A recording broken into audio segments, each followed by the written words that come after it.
подкаст. Йоу! Здравствуйте! Спасибо, что смотрите нас. Всем привет! И давайте представим наших гостей. Георгий Глебов, директор охраны компании «Щит и меч». Здрасте. Так, Александр Николаев, председатель правления регионального отраслевого объединения работодателей в сфере охраны и безопасности. Сильно. Да, мощно.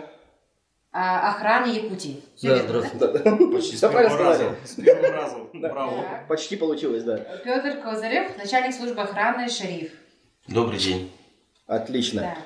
Так, ну что ж, в общем, я почему вас тут собрал вообще? Просто поговорить про вашу профессию вообще, что это такое, просто для меня охранник просто сразу такой стереотип, что какой-то мужик такой, сильно такой, очень такой, толстый такой, да, с бородой какой-то, который нифига не делает, там на входе просто сидит и все, и вот такой у меня образ. Возможно, у всех тоже, у большинства людей тоже такой образ есть.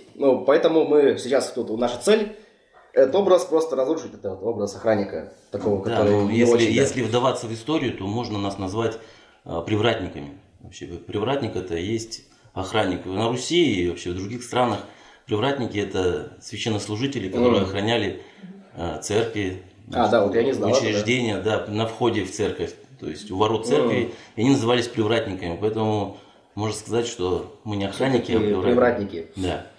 Например, дружина, когда была там на Руси. Да, царская дружина, она тоже была, имела место, конечно. Как раз охрана и охраняла служащих. Это же была не регулярная армия была, это просто как раз таки была. Дружина была регулярная армия. Дружина князя, это, были ребята, которые собирали вместе с князем даль, занимались, так сказать, средневековым рэкетом. Под официальным, так сказать, это... Бизнесом такой, есть, да. Это потом назвали это налоги все. А если меня интересует вопрос, если допустим, в торговом центре на меня нападут, да? Защитит ли меня охранник? Естественно, должен. Как будет по факту, это уже на самом деле все зависит от непосредственно самого человека, от ситуации, которая там происходила. В общем, там много факторов, которые может действительно вас защитить этот сотрудник охраны, а может быть просто об этом даже не узнать. Он, получается, обеспечивает безопасность, он обеспечивает объекта, скорее всего, больше, или людей? Все по-разному. То есть, если вы говорите сейчас про торговый центр, да? Да. Вот смотрите, торговый центр – это большое помещение, да? Там в зависимости от того, какие цели и задачи поставит заказчик, то и охрана будет делать. Вот, к примеру, да, есть торговые центры, допустим, особенно небольшие, да, им важно, чтобы просто на проходе центральном находился сотрудник охраны и, допустим, в данных наших сейчас условиях 2022 года мерил температуру. Да? И проверял QR-коды, к примеру. Да? Вот. Для кого-то есть торговые центры, допустим, как такая сеть международная, как Мега. Там важно все. И контроль входа, выхода всех помещений, контроль вноса-выноса товарно-материальных ценностей, в общем, и еще общественный порядок в самом внутри помещений. То есть они, допустим, крупные сети, они готовы вкладываться в охрану и платить за качество, и там действительно эти как раз охранники, скорее всего, вас защитят при любых обстоятельствах. Да. А там, где торговые центры там тоже еле как там выживают, к примеру, слава богу, что вообще хотя бы хоть один сотрудник охраны есть. Благо, что что-нибудь постарается сделать. Да, то хорошо, да. Это что есть на самом деле. Давайте только, может, какой-нибудь инсайт такой, давайте где-то 3 места, может, скажете, где нас не защитят охранники. Это в Якутске? Да, давайте в Якутск возьмем. Так между нами сказать, наверное, нет, так нельзя говорить. Я могу сказать даже не 3 места, да, но я не буду конкретно называть. Да, давайте. Это любое учреждение, которое подверглось электронному аукциону по 44-му федеральному закону для государственных и муниципальных нужд. Где опустили ценник очень настолько сильно, что слава богу, что там вообще человек какой-то стоит. И, соответственно, наверное, вас не защитят там, где контролеры стоят, наверное, не охранники. То есть не лицензированные. Да. То есть в кино где-то такие люди? Или которые проверяют ходы? Есть у нас, допустим, ночные клубы, рестораны, где находятся, не осуществляют охранную функцию, не охранники, которые официально трудоустроены на охранное предприятие, а оказывают услуги контролеры простые, то есть граждане, у которых полномочия есть только на самооборону и так далее. То есть, Я так сегодня не думал. Если вы Реально ходите в развлекательные заведения, да, значит, злачные, так скажем, места, Да. то стопроцентной уверенности нет, что вас там защитят. Даже квалифицированные охранники. Потому что ситуации возникают такие, что охрана просто не справляется. Большой поток, очень много народу. И поэтому совет часто не ходите в эти заведения. Потому что стопроцентной гарантии, что вы выйдете здоровым, нет.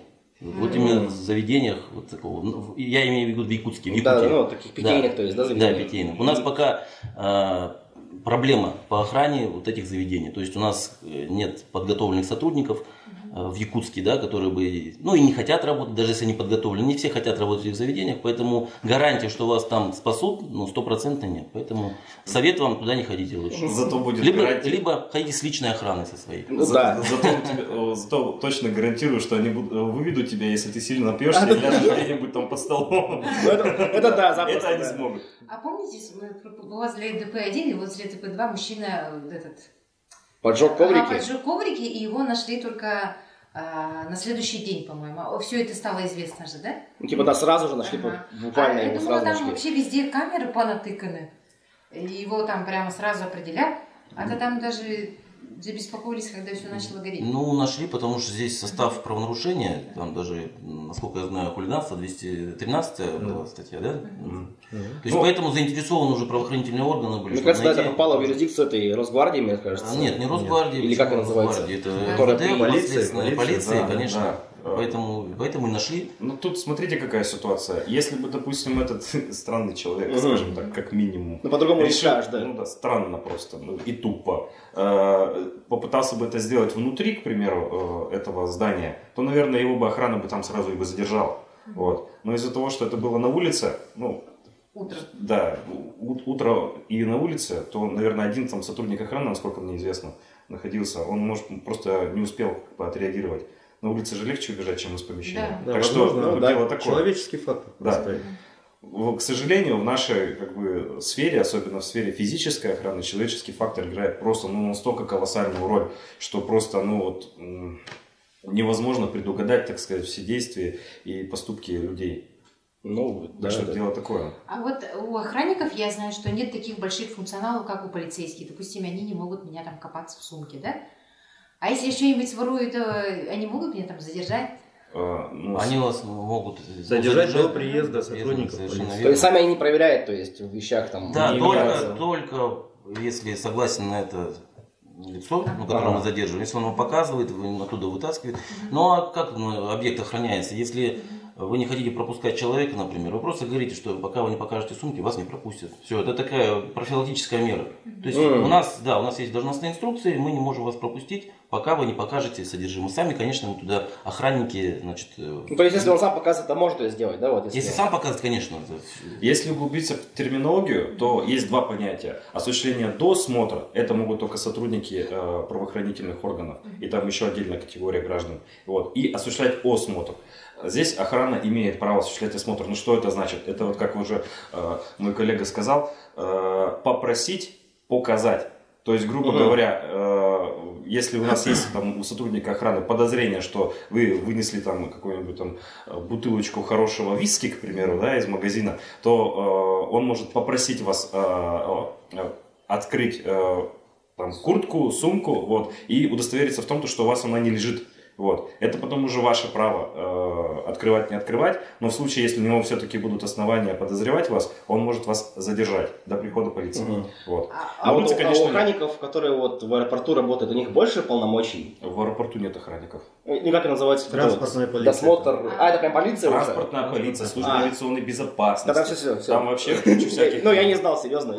Скажите, у вас троих тоже бывает чувство? У меня, например, когда каждый раз мимо охраны прохожу, я вроде ничего не украла, но мне максимально делаю лицо, как будто нет, я ничего не украла. Иногда скребется кошки такие, да. У меня также при виде просто полицейского, у меня также просто я такой, сейчас же по-любому уже прикопается просто так, я не знаю, у меня всегда такое чувство, что сейчас что-то будет, короче. Ну, на самом деле, это что может быть? Это, во-первых, может быть, какие-то травмы детства или какие-то косячки детские, где там вы что-нибудь там, не знаю, украли там на рыночке. Ну, возможно, да. И не поплатились за это. Поэтому, видя сотрудника там охраны правоохранительных органов, вы там чувствуете, вспоминаете свои нечищенную карму. В своей жизни. Ну, я проработал в милиции, да, ну, как бы ушел. И когда там что-то, сотрудники ГАИ меня останавливают, у меня некоторая дрожь по телу пробегает. То есть до сих пор, хотя я сам в шкуре был сотрудника, но при виде вот сотрудника правоохранительных органов у меня как бы вот есть такое, что что-то я, наверное, сделал, сотворил какой-то случай или за какое-то прошлое. Причем ты не понимаешь, почему это происходит. Да, возможно, есть такое психологически вот это забито в голове, да. Ну, с другой стороны, это слава богу, потому что это психологически дисциплинирует общество, потому что это же мы каждый испытываем, значит, общество дисциплинирует, и, может быть, немножко, так сказать, мы ведем себя более сдержанно, чем могли бы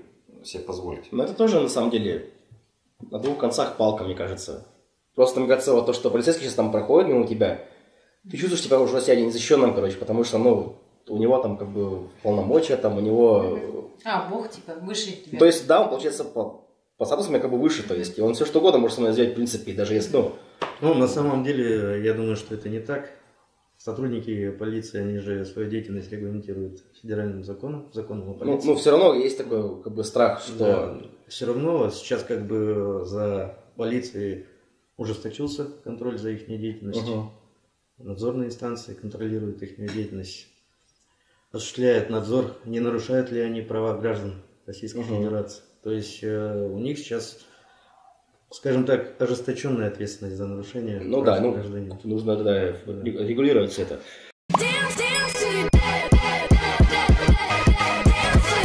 Образ охранника у меня года 3 назад конкретно стоял, что это вышедший на пенсию, ну, давно бабушка там вышла на пенсию, да, и сидит. Бабушка именно, да? Почему-то? Да, и мужчина там уже такой. А 2 года назад был дедушка уже вышедший на пенсию.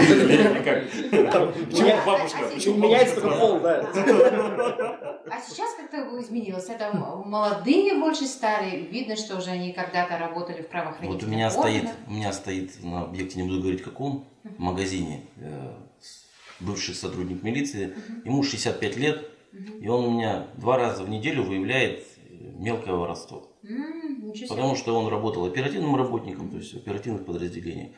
Я вам так даже скажу между нами, у него даже удостоверения нет. Но он бывший сотрудник, у нас как бы идут таким навстречу, он как контролер стоит. Хотя это запрещено, конечно, но тем не менее для фирмы желательно, чтобы показывать качество работы, а не какие-то формальные требования, удостоверения и так далее. То есть человек подготовлен, он проработал в системе МВД много лет, он принципиально не хочет получать удостоверение, говорит, зачем мне, я, значит, тактико специальную подготовку знаю, боевые приемы я изучал, у нас 2 раза в неделю подготовка, тактика специальная боевая, огнестрельная подготовка, огневая подготовка.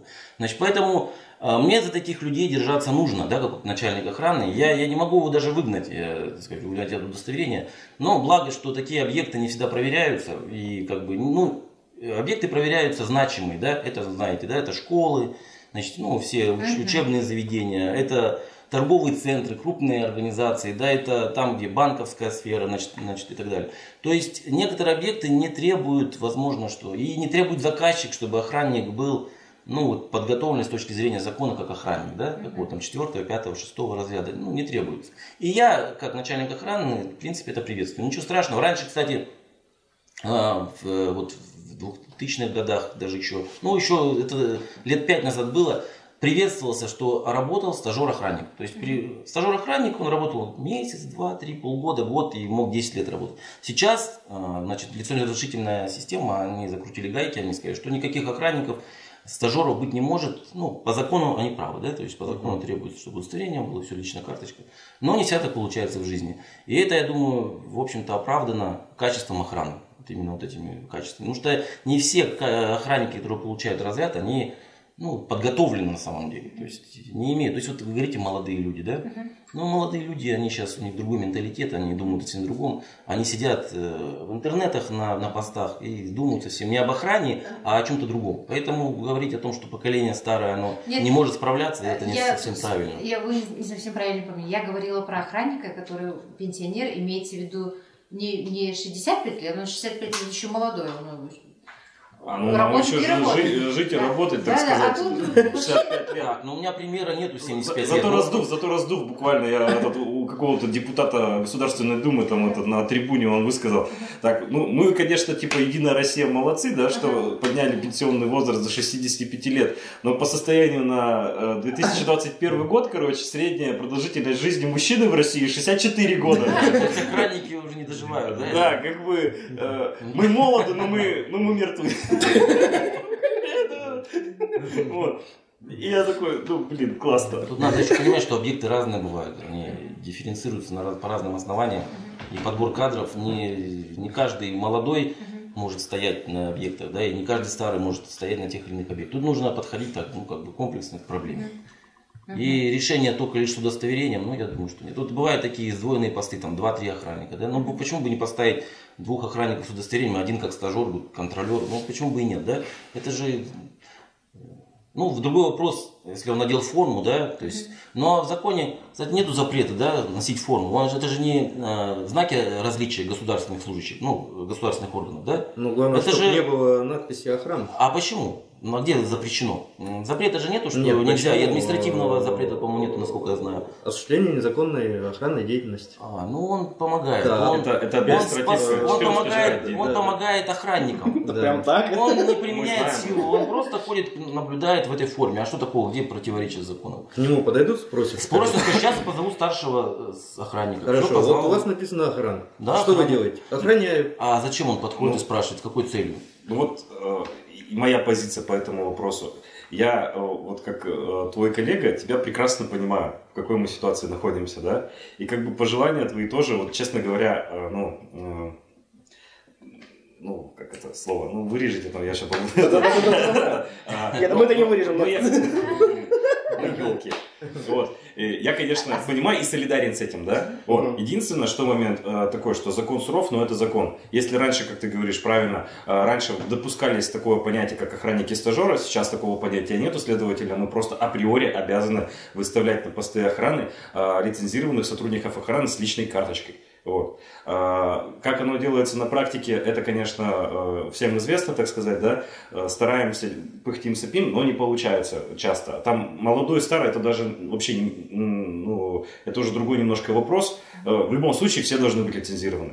Нужно это сейчас выполнять. Единственное, что можно, конечно, сейчас мы тут сидим с вами, снова заявить свое такое пожелание о том, чтобы ввели бы, допустим, заново эту практику охранников-стажеров, чтобы человек, который пришел к нам, допустим, из другой сферы деятельности, да, не работая в охране, мог сразу получить работу в период обучения себя на охранника, быть стажером, но уже выполнять функции определенные, мог бы уже работать и зарабатывать. Понимаете? Потому что я хотел бы продолжить тему эту проблем в нашей отрасли, да, охранной, в том, что у нас сейчас большой дефицит сотрудников. Вообще. Все, идите в охрану, те, кто ищет себя. Кому, да. Приглашаем вас, кстати, тоже. Поможем обучиться. У нас с красивыми девушками вообще у нас все большие проблемы.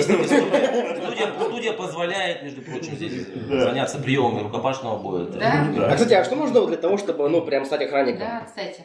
Что именно нужно? Пройти обучение, в первую очередь. А что включает в себя обучение? Сначала нужно быть гражданином России.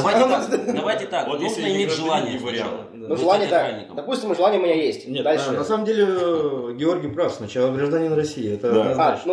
И паспорт у меня тоже есть. Второе, не судимый. Да, хорошо, подхожу. Не состоящий на учете наркологии, психиатрии. А что ты не говоришь, что подходишь? Возраст. Я не сделал этого? 18 лет возраст, кстати, 18 даже. От 18? Да, с 18. Идеальная охранник. Еще нужно, чтобы не было 2 административных правонарушений в течение года. А если одно? Это Одно в не сфере считается. охранной деятельности. В сфере То есть, охраны, если две, типа, В сфере все, охранной деятельности. пошел вон, типа, да? Все, пока у тебя Ждешь сроки еще? давности не пройдут. Мы подготовили такие вот несколько новостей, связанных с охранной деятельностью. И то есть мы В Якутске, да? предлагаем вам просто... И в Якутске, и в Якутске, и и в вообще в России. мире, там, да, и в России. Что там в мире, в России, да. И, в общем, мы с вами предлагаем вам просто прокомментировать эти новости. То есть мы, ну, вот, по очереди вытягиваем какой-то листочек и просто объявляем новости и говорим. Ну, Да. ты первый ходишь, давай. Хожу, ну ладненько. Ага. Ёлки-палки, сколько много текста. Так, в Якутске молодой человек избил охранника магазина. В интернет попало любительское видео, сделанное очевидцем во время посещения торгового центра «Аврора» города Якутска.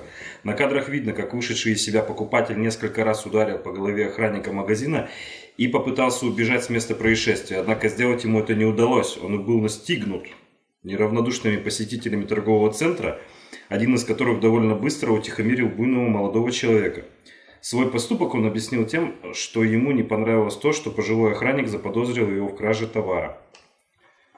Ну, вот. Много таких было историй у вас Ну, у меня в среднем... подобных? Ну, не про пожилого охранника, мы, допустим, особо магазины... Нападение, да? Ну, скажем так, вот, к примеру, у нас опыт. Мы торговые объекты, непосредственно магазины, физическим охраны не охраняем. У нас очень много там пультовой охраны торговых объектов. И вот у меня, получается, в WhatsApp каждый день я делаю как бы сторис по поводу отчета о наших сработках там и прочее. Вот. В среднем 10 сработок в сутки происходит. 2 это как раз вот 2-3 нарушения, это как раз вот торговые объекты, где не очень адекватные в основном мужчины, бывают женщины, вот, ведут, так сказать, не очень адекватное поведение в отношении персонала торгового объекта. Вот. Но тут уже как бы там не сильно молодые, точнее не сильно старые, тем более не пожилые сотрудники охраны группы быстрого реагирования приезжают, они самые опытные. Вот, очень чаще всего разруливают на месте, вот, но в случае, если какой-то очень серьезный дебош, конечно, уже вызывают полицию, задерживают правонарушителя и отвозят в полицию. Вот. Такие случаи регулярно, каждодневно происходят.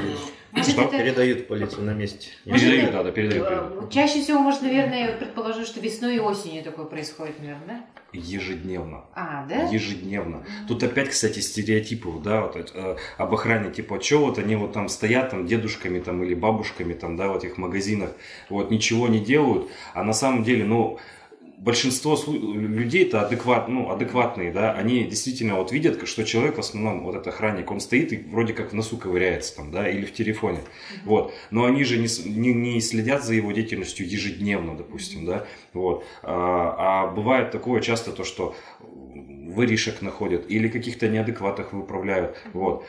Даже если мы это замечаем, мы часто мы замечали, не замечали, может произойти вообще какая-то там катастрофа там, у людей, там, да, а мы мимо прошли, потому что у нас свои дела, мы не хотим этим заниматься вопросом, да, обращать на это внимание. Такое, немножко такое равнодушие, что ли, к окружающему пространству, скажем так. Есть это у людей, у многих, правда.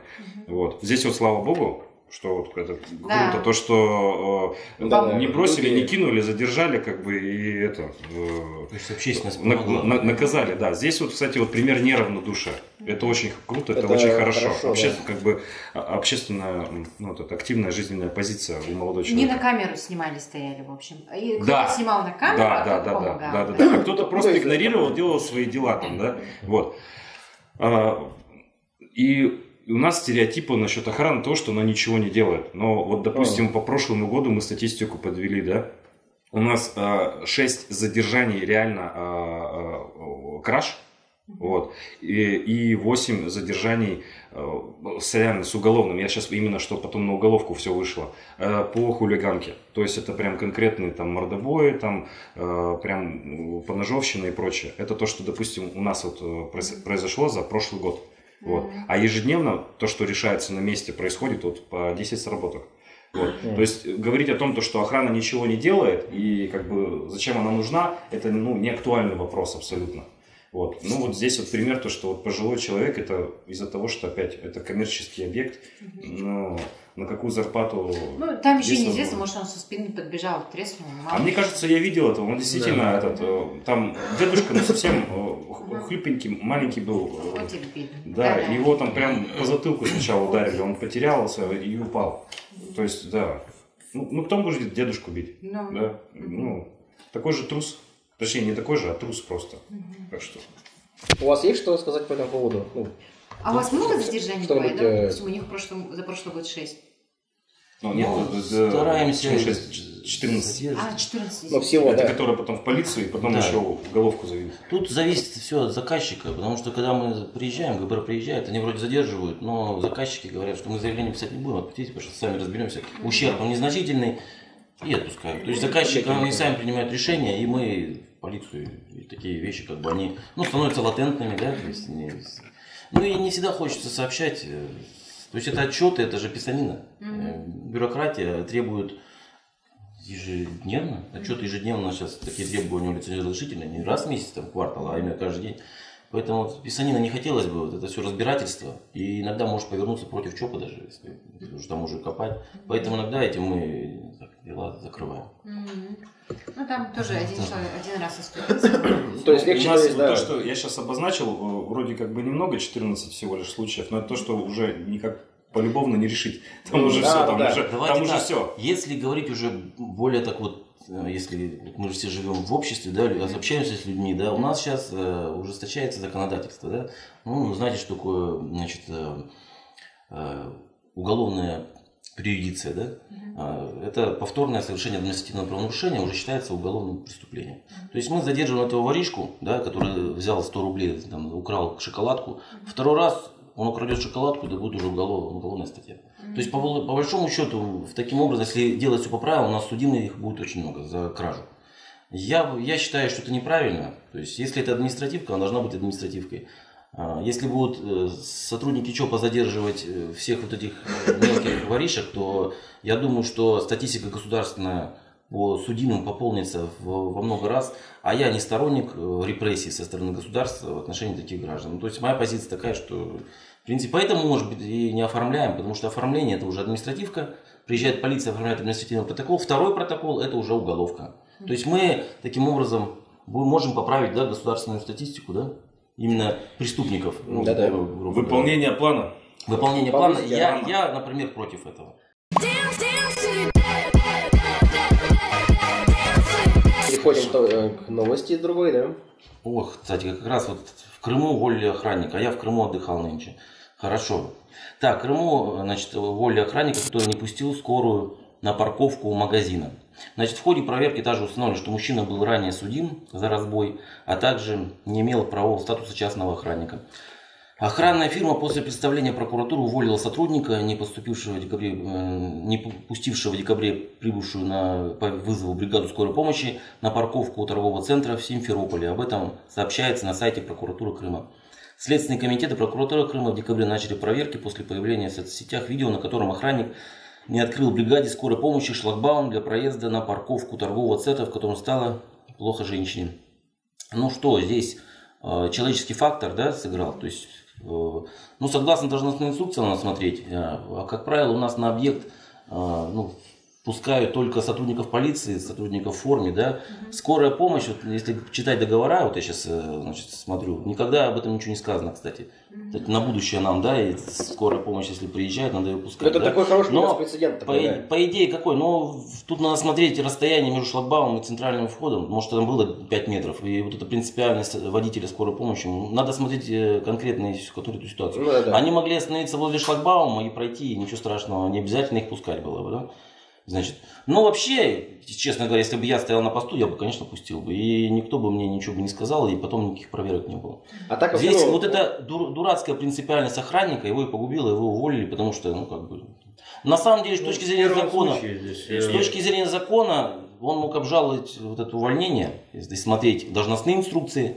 Если бы он обжаловал, его восстановили бы. Вот я так думаю. Можно я скажу? В первом случае. 5 копеек. Можно я скажу 5 копеек? Я вообще раздул на самом деле с момента, где вот в новостях, что его охранная организация уволила, но при этом он не был частным охранником, и был судим за разбой. За подобное преступление вообще нельзя быть охранником. Подождите, нет. Как тебя уволили, мужик? Нет, за разбой, вы давайте, за разбой он, может быть, уже у него судимость погашена, он имеет право охранника. Вот тут же не сказано... Не имеет удостоверения охранника, он не охранник. Но это уже специально краски сгущаются, что там за разбой он судим, ну понятно, статус охранника не имел, он вообще там стоять не мог. Да. Ясно это дело. Телевизионщики, да. Ну да, понятно, что по формальным основаниям уже нужно было увольнять, потому что он не имеет удостоверения охранника. Я имею в виду по поводу... Здесь вообще надо фактическим обстоятельством дела, я смотрю. Надзорным инстанциям проводить проверку в отношении охранного предприятия, привлекать должностных лиц к ответственности административной. Потому что здесь явное нарушение. Мы говорим о том, что вот он сделал, почему он не открыл То есть, шлагбаум. вообще, Тут суть проблемы в чем? Открыл он шлагбаум или не открыл шлагбаум. Если бы он открыл шлагбаум, то проблем бы не было бы. Вот в чем дело. Из этого вытекает ничего не следующая узнал. проблема, правильно? Понятно. И мы уперлись в основную проблему нашей страны. Потому что, точнее, в основную из двух. Это дураки. Ну, потому что тот дурак его мы весь тоже. Знаешь, что он судимый, что несколько косяков, да, он шлагбаум не... Да, кстати, он должен всех пропускать там вообще. Самым добрым охранником. Мне кажется, вот эта вот новость должна быть таким прецедентом, то есть для всех остальных, то есть там регионов, мне кажется, что... вообще, то есть по протоколу, то есть охранника, то есть не пускаешь вообще там их только... Ну да, вот как правило, вот у меня в договорах, вот я смотрю, да, там нету про скорую помощь. Там про полицию сказано, да, про прокуратуру. А вот скорая помощь, вот надо вот пересмотреть договора, может быть, в этих торговых центрах, да? Я думаю, здесь нужно просто, чтобы работало немножко, как бы, здравый смысл. Человечность. Да, даже не человечность, а здравый смысл. Хорошо. Если подъезжает карета скорой помощи, и если наверняка он ему еще и посигналил, то нужно все, открывать вообще все ворота, все. А с другой стороны, это нет, подождите, нельзя. Хорошо. А если, допустим, рассмотреть такой вариант? Если, допустим, на охраняемый объект, который подлежит обязательно антитеррористической защищенности, тот же самый торговый центр, школа, приехали террористы на скорой помощи, вооруженные люди, или привезли взрывчатку в форме сотрудников. То есть, в первую очередь, охранник должен осмотр сделать транспортного средства, правильно? На охраняемом объекте. Мы сейчас говорим про торговый центр. Не досмотр. Торговый центр тоже можно взорвать. Да. Торговый центр подпадает... Значит, он осмотр должен производить всех автомобилей, которые заезжают на паркинг. Да. Я вот Александра хотела попросить. Или ладно, давайте раздуем дальше.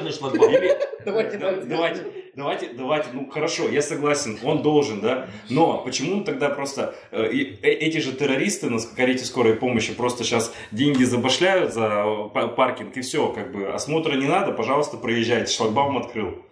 Тут просто уже немножко должна работать, как бы, сила логики. Либо производить, допустим, звонок в 03 или 103 там, сотового телефона, да? Производить звонок, уточнять, был ли вызов на охраняемый объект.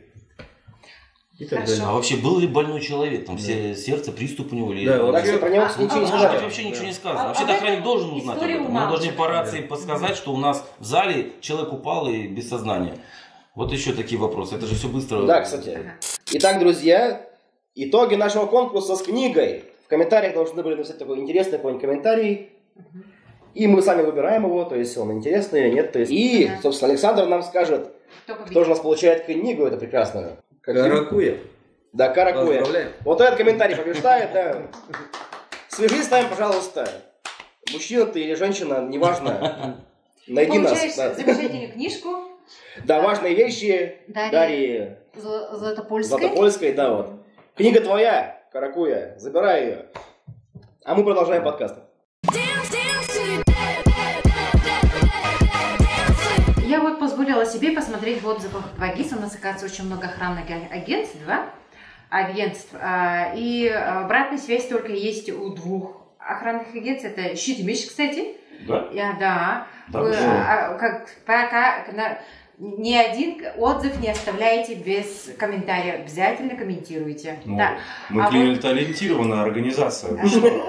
У нас наше все это своевременное быстрое реагирование. Да, и также Ягуар Норд, но правда он отвечает только на негатив, а на позитив он отмалчивается.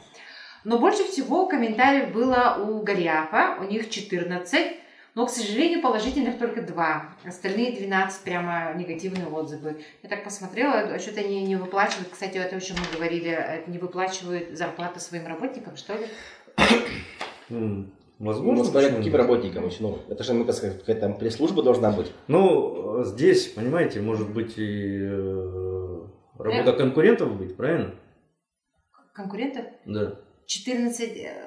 А мне показалось, из 14 комментариев 2, наоборот, были самим Голиафом, что ли, написано. Красиво, это остальные 12. Ну, может быть, да, не отвечали сами, да. На самом деле у всех, у любой организации, у любого публичного образования будут и положительные, и отрицательные какие-то моменты. И все зависит тоже от человека, которому будет лень или не лень писать или там, звонить, жаловаться на работу сотрудников охраны.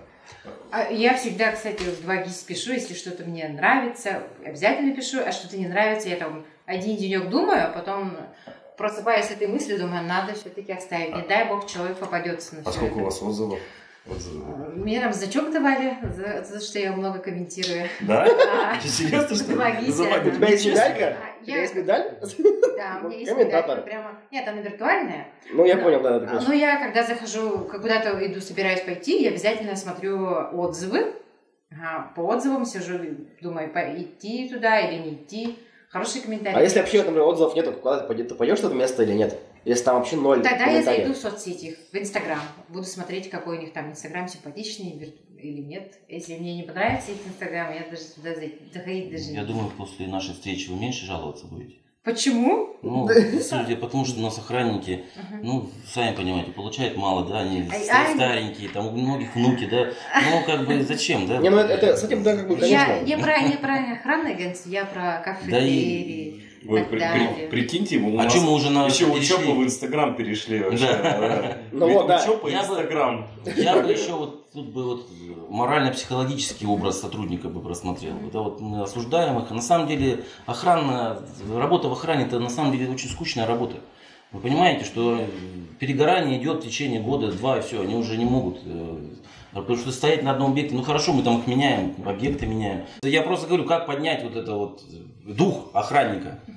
Потому что это скучная на самом деле работа. Неинтересная, скучная. Ну, конечно, если там сопровождение грузов, может быть, охрана большой суммы денег кого-то возбуждает, может быть, да, но опять же не всех. Но на самом деле в основном якутские объекты неинтересны, да, ну неинтересно их охранять. Поэтому и охранники стараются сидеть в ютубах, там, да, уйти быстренько, там, где-нибудь отсидеться, да. То есть проблема такая существует, да. Это вот вы, у вас хорошая работа, вы общаетесь с людьми, да? Охранники тоже регулярно общаются с людьми. Я вообще, кстати, я не поддерживаю вашу позицию по этому вопросу. Вот у меня, к примеру... Так это нарушение дисциплины. Что значит общаться с людьми? Он должен охранять, а не общаться с людьми. Вежливо общаться с людьми. Здравствуйте, будьте любезны, предоставьте этот Ну это не общение, я имею в виду поговорить о любви, там, о дружбе, да, я имею в виду это общение. Можно поговорить о любви. Ну вот, не знаю, у нас... Поэтому они сидят и в телефонах общаются, потому что им скучно. Там просто, прикинь, такая, типа, просто они такие стоят, можно QR-код, там, пип-пип, все. Да. Давно ли вы видели море? Не, ну представляете, какая-то зарядка эмоциональная. Я бы вообще что, типа? Меня спросили об этом? Кто тебя спросил, охранник или... Охранник, да, У охранника спросили. Нет, охранник спросил, то есть там проверил типа QR-код, например, да, вот. Или у меня есть такой охранник, который работает у нас 10 лет. Это вообще на самом деле, ну, ветеран просто охранных действий каких-то. Это легенда? Ну, да. Ну, на самом деле, легенда, миф, я бы даже сказал. Никто его не видел?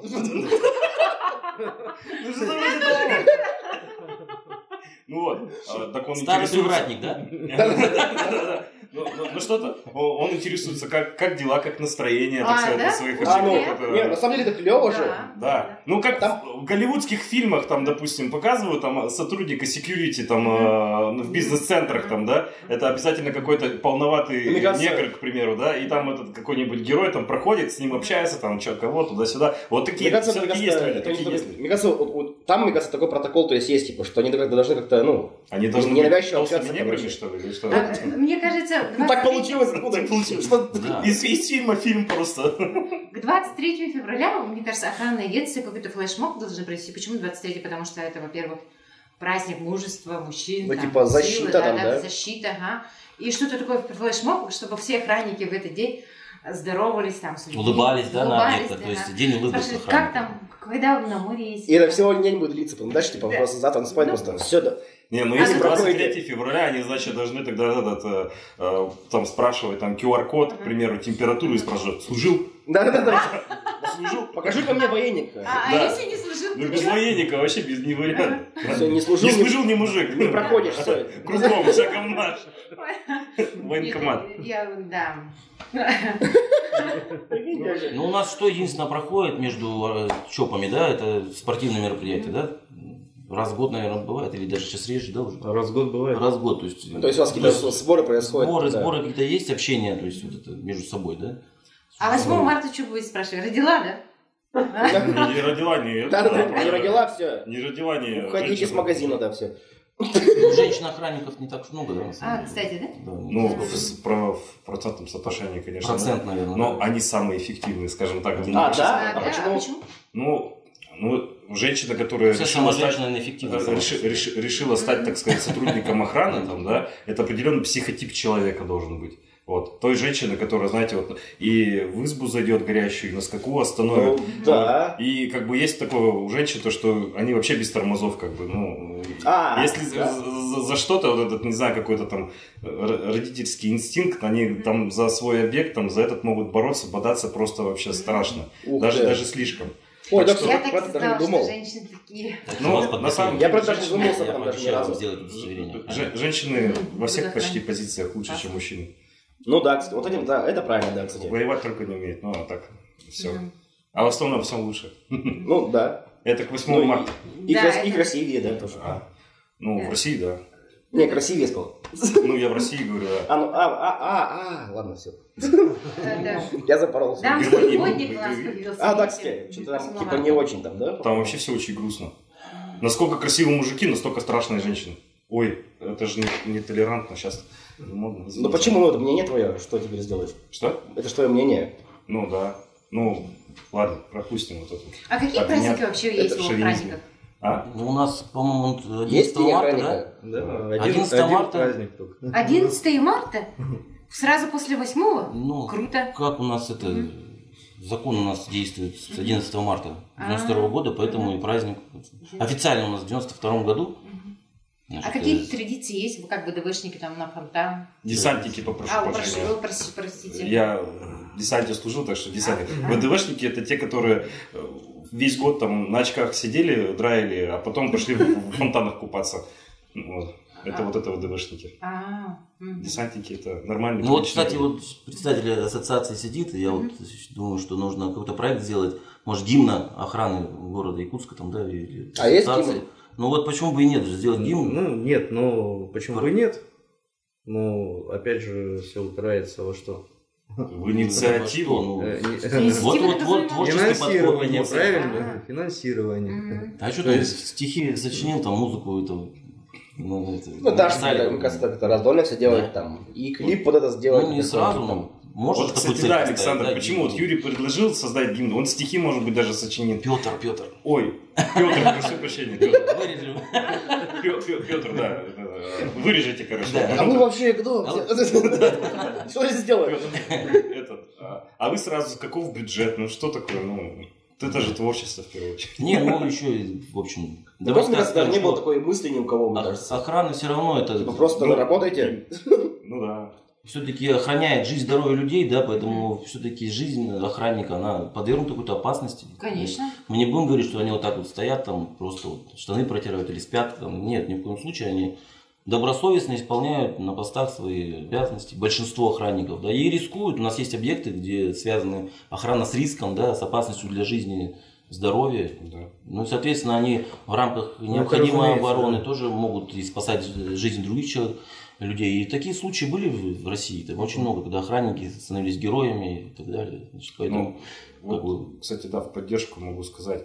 То, что вот вы сейчас новости собирали только там, где какой-то трэш, где охранники творят. Да-да-да. И почему-то новостей практически нету. То, что вот сотрудник охраны при исполнении своих должностных обязанностей погиб, потому что пытался остановить разбойное нападение. Это, ну, как ежегодно кто-то при исполнении сотрудников охраны погибает. Об этом тоже никто не говорит. Вот, потому что, ну зачем? лучше рассказать про тупого, ленивого и еще борзого какого-нибудь чоповца. Ну, это, опять же, такой стереотип, то есть, мне кажется. Стереотипы, вот. А мы против стереотипов. Ну вот, мы как раз для этого собрались, чтобы это как-то разрушить маленечко. Да, мне кажется, мы как бы, попытка считается. Ну, хорошая попытка, да.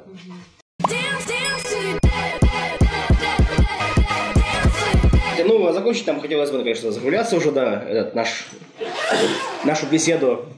Да, кстати, у нас тут один человек пришел, да, со своей гитарой, и у нас будет такой душевный конец, друзья. Я тут зашел тоже не в YouTube, а вообще зашел, поставил поиск песни про охранников, но, к сожалению, таких песен хороших и не нашел, в общем-то. Вот действительно, что и теме охранной деятельности и песен-то не посвящаются, вот в чем дело. И думал, что спеть-то можно, да? Поскольку они все-таки все равно являются правоохранительным органом, да, и как бы защищают жизнь, здоровье человека, то есть рискуют своей жизнью. И поэтому тут из песни «Улицы разбитых фонарей» вот подобрал песенку, да, песенку. Ну, некоторые знают, значит, ну, попробуем спеть.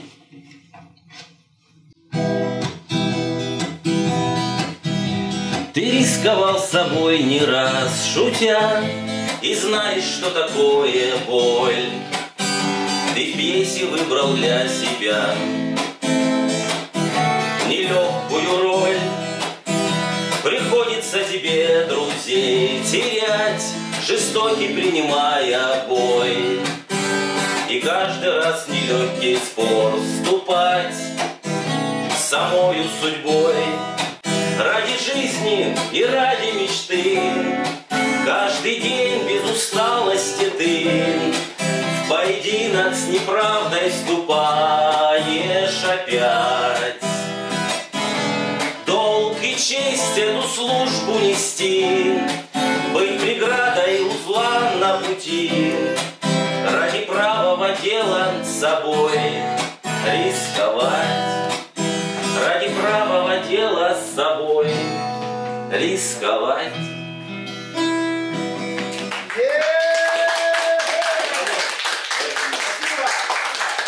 И это был наш прошлый подкаст. Да, друзья.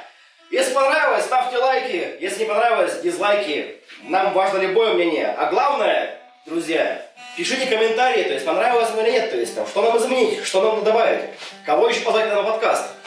Друзья, ну что ж, спасибо вам всем, что пришли. Спасибо вам. Спасибо. Все, пока, удачи. Подписывайтесь на нас. Спасибо. Йоу.